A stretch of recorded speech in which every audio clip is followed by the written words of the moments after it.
దేశవ్యాప్తంగా రేపు ఒకరోజు మెడికల్ షాప్ బంద్కు పిలుపునిచ్చాయి. దీనికి సంబంధించి Telangana chemist and druggist association కూడా మద్దతునిచ్చింది. దీనికి సంబంధించి అసలు ఎలాంటి కారణాలతో ఈ బంద్కు పిలుపునివ్వడం జరిగిందనే అంశాలకు సంబంధించి మనతో మాట్లాడేందుకు ఈ తెలంగాణకు సంబంధించినటువంటి chemist and druggist association vice president Sridhar Gupta మనతో ఉన్నారు. ఆయనతో మాట్లాడదాం.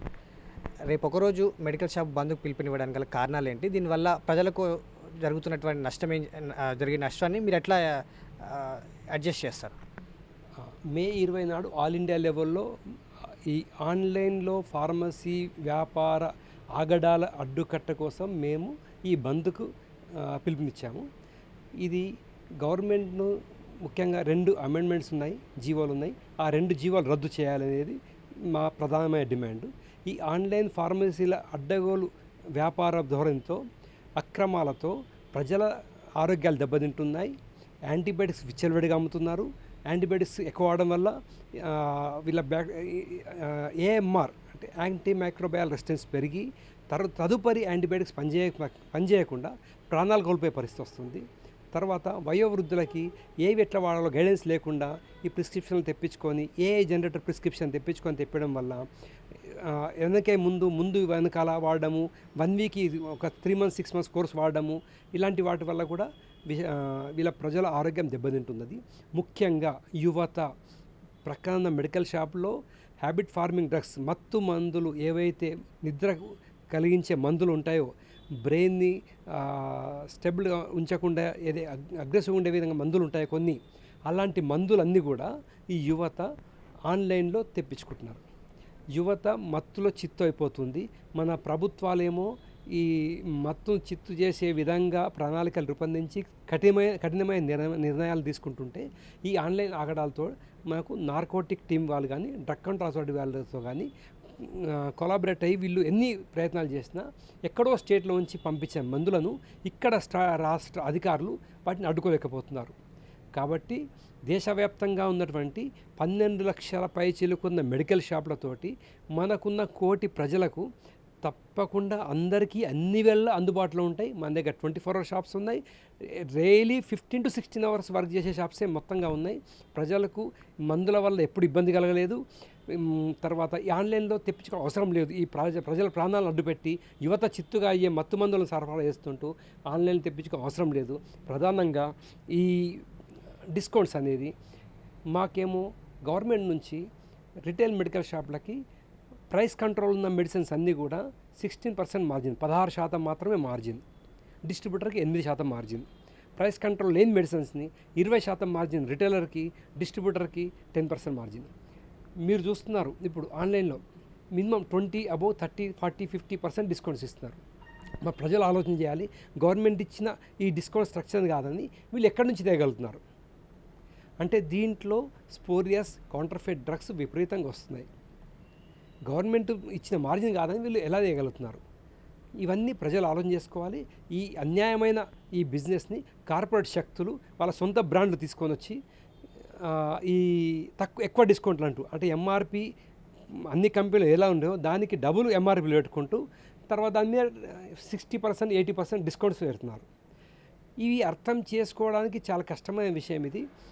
కాబట్టి ప్రజలు మీరు మీ ఆరోగ్యం గురించి జాగ్రత్తలు తీసుకుంటూ మీ పక్కన మెడికల్ షాప్లో తీసుకున్నట్లయితే మీకు ఇలాంటి ఆరోగ్య దుష్పరిమాణాలు ఎదురుకాకుండా ఉంటాయి. మేము ప్రభుత్వానికి అప్పీల్ చేసేది ఏంటంటే ఈ ఏవైతే జీవోలు ఉన్నాయో 220E అని 2020లో పెట్టారు సెంట్రల్ గవర్నమెంట్. కరోనా టైంలో తాత్కాలికంగా ఉపశమనం కోసము ప్రజలు బయటకు రాలేని పరిస్థితులు ఉన్నప్పుడు ఫోన్ ద్వారా కానీ వాట్సాప్ ద్వారా లేదంటే ఈమెయిల్ ద్వారా ప్రిస్క్రిప్షన్ పంపిస్తే ఇంటికి డెలివరీ చేసుకోవచ్చు అనే ఒక నిబంధన తాత్కాలికంగా పెట్టారు. సో ఆ నిబంధన తాత్కాలికంగా పెట్టిన నిబంధనను అడ్డుగా చేసుకొని వీళ్ళు ఆన్లైన్ అక్రమ ఆగడాలు నడిపిస్తున్నారు. ఇది తర్వాత 817E అని ఒక జీవో ఉంది ఇంకోటి సెంట్రల్ గవర్నమెంట్లో. ఆన్లైన్ వాళ్ళ కోసము నియమాలు రూపొందించారు. ఆ నియమాలు రూపొందించారు కానీ ఇంప్లిమెంట్ కాలేదు. అయినా ఆ నియమాలను పట్టుకొని వీళ్ళు ఆన్లైన్ అక్రమాలు నడుస్తున్నాయి. మీరు ఇంత చెప్తున్నారు కదా, ఈ డిజిటల్ యుగంలో అన్నీ ఆన్లైన్లో దొరుకుతున్నాయి. అంటే రెగ్యులర్గా అవసరమయ్యే వస్తువుతో పాటు ఎప్పుడో ఒకసారి అవసరం వచ్చే వస్తువుతో సహా అన్నీ ఆన్లైన్ అందుబాటులో ఉన్నాయి. సో ఈ మెడిసిన్ ఆన్లైన్లో అందుబాటులో ఉండడం వల్ల మీకు వచ్చే నష్టం ఏంటి? మెడిసిన్ ఆన్లైన్లో అందుబాటు వల్ల 2 రకాల. ఒకటి ప్రజల పక్షాన వచ్చే నష్టం, ఇప్పుడు మన ఇళ్ళల్లో చూస్తుంటాం, పెద్దవాళ్ళు ఎక్కువ మెడిసిన్స్ వాడుతుంటారు. అబోవ్ 50 వాళ్ళు తప్పని పరిస్థితిలో డయాబెటిక్, షుగర్, బీపీ ఇలాంటివన్నీ కూడా వీళ్ళు వాడాల్సి వస్తుంది. థైరాయిడ్ ప్రాబ్లం అది. వీళ్ళకి ఏం చేస్తున్నారు, వాళ్ళకు ఏజ్ ఫ్యాక్టర్లో పెయిన్స్ ఉంటాయి, లేదు ఇంకే గ్యాస్ట్రిక్ సమస్య ఉంటుంది. ఒకసారి గ్యాస్ట్రోఎంటరాలజిస్ట్ దగ్గరికి వెళ్తారు, ఇంకోసారి ఆర్థోపెడిక్ దగ్గరికి వెళ్తారు, ఇంకోసారి వీళ్ళు రెగ్యులర్గా చెక్ చేసుకునే డయాబెటాలజిస్ట్ దగ్గరికి వెళ్తారు. సో ఇక్కడ డాక్టర్ దగ్గరికి వెళ్ళినప్పుడు వీళ్ళ ఉన్న అన్ని ప్రాబ్లమ్స్ చెప్పాల్సి వస్తుంది. చెప్పినప్పుడు వాళ్ళు గ్యాస్ కోసం కానీ టెంపరరీ ఇన్ఫెక్షన్ కోసం వాడే 7 days కోర్సు కానీ యాంటీబయాటిక్స్ ఉంటాయి. ఇలాంటివి కూడా వీళ్ళు డాక్టర్ ప్రిస్క్రైబ్ చేస్తుంటారు.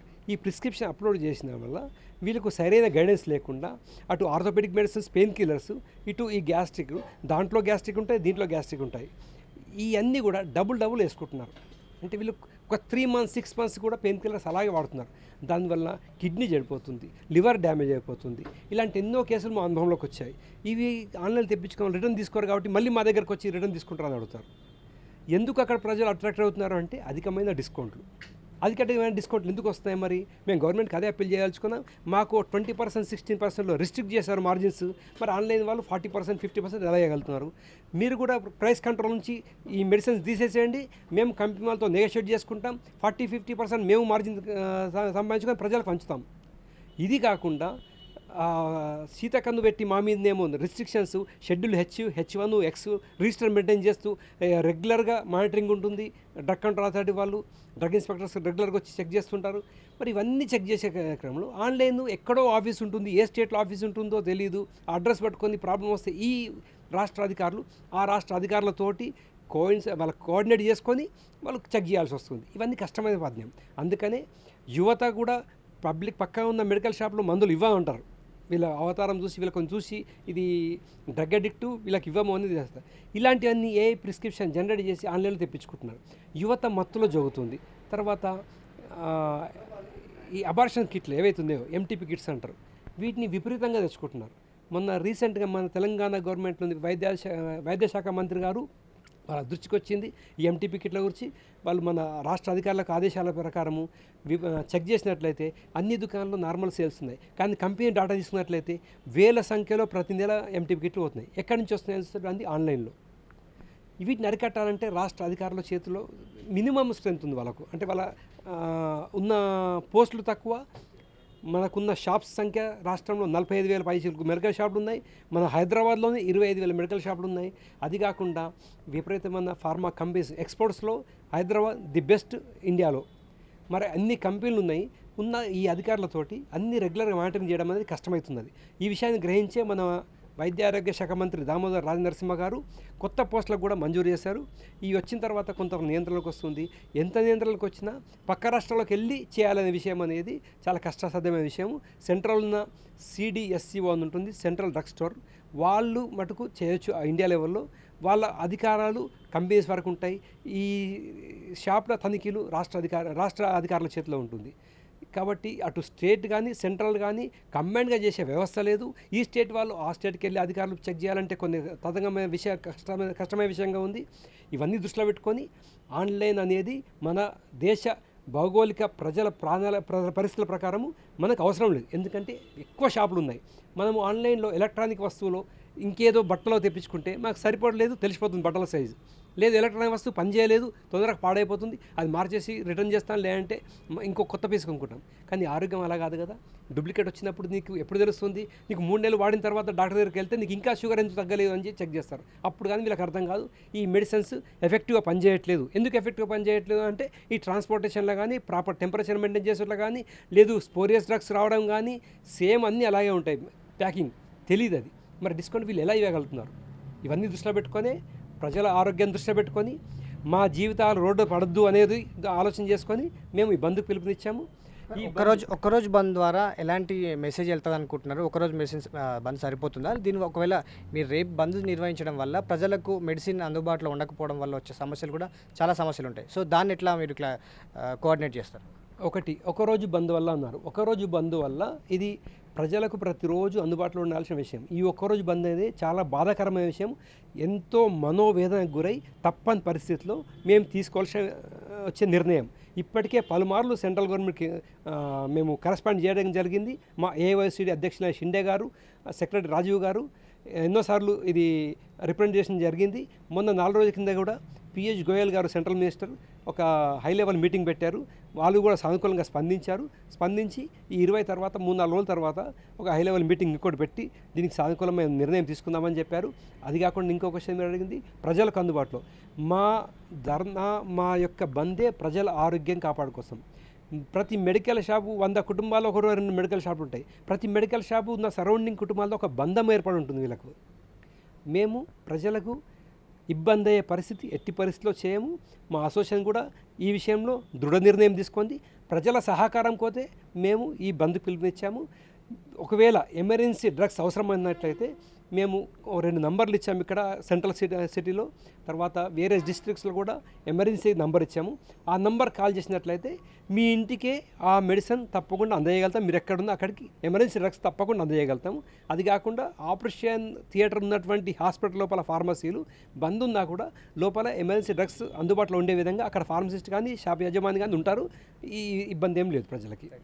సో మొత్తంగా ఆన్లైన్లో జరుగుతున్నటువంటి మెడిసిన్ అమ్మకాలకు సంబంధించి హెవీ డిస్కౌంట్స్ ద్వారా ఇటు ప్రజల ఆరోగ్యంతో పాటు ఇటు మా ఉపాధి కూడా కొంతవరకు దెబ్బతినే అవకాశం ఉంది. సో ప్రజల ప్రాణాలకు అంటే అన్ని రకాలైనటువంటి మెడిసిన్ ఆన్లైన్లో అందుబాటులో ఉండడం వల్ల మత్తు పదార్థాలకు బానిసయ్యే ప్రమాదం కూడా ఉంది. సో ఆ దిశగానే ప్రస్తుతం పరిస్థితులు ఉన్నాయి కాబట్టి వీటన్నిటికీ అడ్డుకట్ట వేయడానికి ఆన్లైన్ మెడిసిన్ పైన ఒక స్ట్రిక్ట్ యాక్షన్ తీసుకోవాలని కేంద్ర రాష్ట్ర ప్రభుత్వాలకు విన్నవిస్తూ రేపు ఒకరోజు బంద్కు మెడికల్ షాపులు పిలుపునివ్వడం జరిగిందనేది దీనికి సంబంధించినటువంటి అసోసియేషన్ ప్రెసిడెంట్స్ చెప్తున్నటువంటి పరిస్థితి. వీడియో జర్నలిస్ట్ బాలుతో ఎల్ఎన్ రెడ్డి, టీవీ 9 హైదరాబాద్.